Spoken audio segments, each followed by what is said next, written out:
Is Barbados only for luxury travellers, or can you visit on a budget? So I spent 9 days in Barbados and tracked every single expense: flights, accommodation, food, transport and activities, to show you exactly how much it costs. In this video, I'll break down my full budget so you can see what to expect when visiting Barbados.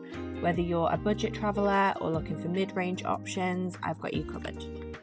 Let's start with flights. So prices can vary a lot depending on where you're flying from, the time of year and how early you book.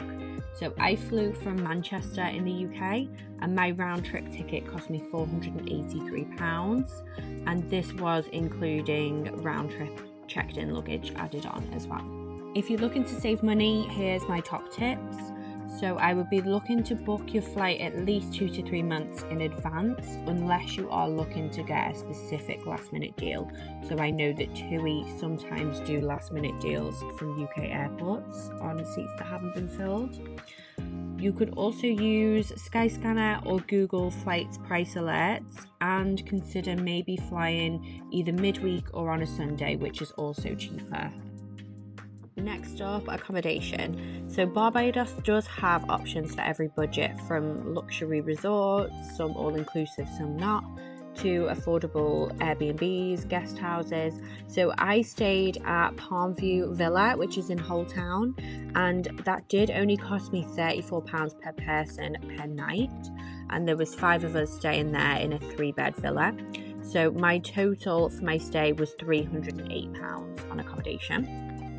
If you are tight on budget, then look for Airbnbs, smaller hotels or guest houses in some areas on the south coast, such as St Lawrence Gap or Hastings, do tend to be a bit more value for money, but booking early and staying outside of the peak season can also save you a bit of money too.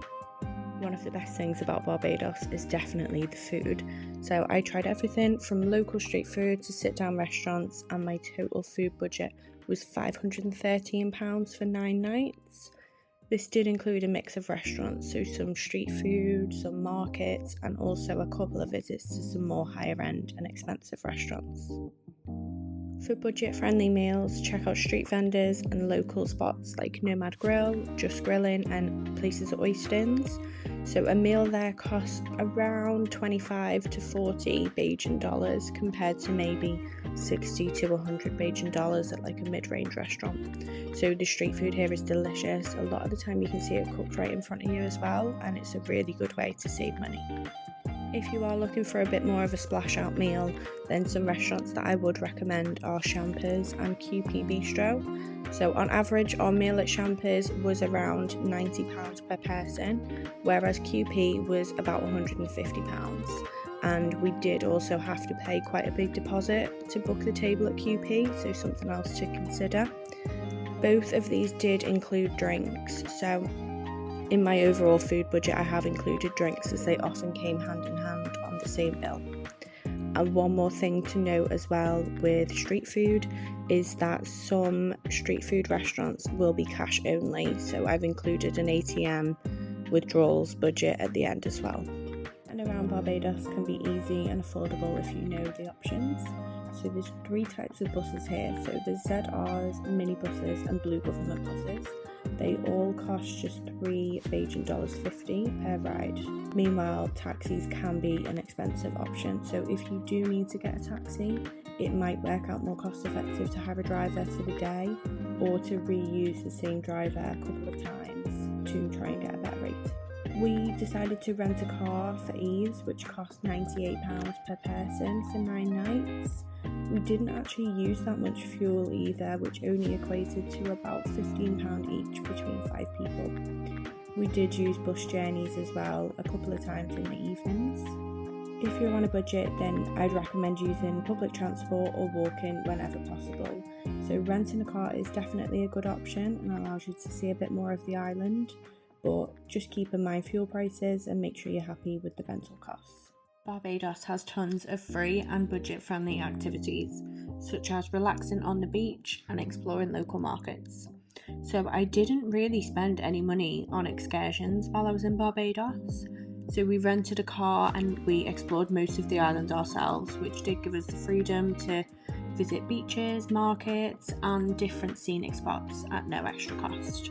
Some of my favourite free experiences were relaxing on the beaches like Thunder Bay and Folkestone Beach. Also exploring colourful neighbourhoods and shopping areas like the Chattel Village in Hull Town, and honestly there's so much that you can do here without spending a penny. But if you did have a bit more of a budget to spend on activities, here are some popular ones that you might want to check out next time, such as a catamaran cruise with snorkeling, a visit to Harrison's Cave, or even a rum distillery tour. Prices for these range from £40 to £80, depending on the provider and where you book. And next time I visit, I would definitely love to try at least one of these. So it's good to know that you can have a good time in Barbados without spending a lot of money on activities either way. One extra cost that I did want to mention was ATM cash withdrawals. So some places only accept cash, and this could be for food, drinks, or even if you were doing some activities. So in total I withdrew £109 per person in cash, and I did spend most of this, so I only brought home about 20 Bajan dollars. So what was the total cost for my 9 nights in Barbados? Here's the full breakdown. So flights were £483, accommodation £308, food £513, transport £119, activities £0, and ATM withdrawals £109. In total I spent £1,532. Barbados isn't the cheapest destination, but you can definitely visit on a budget with the right planning, and it is such a beautiful place, so I would definitely recommend. Would you travel here on a budget? Let me know in the comments.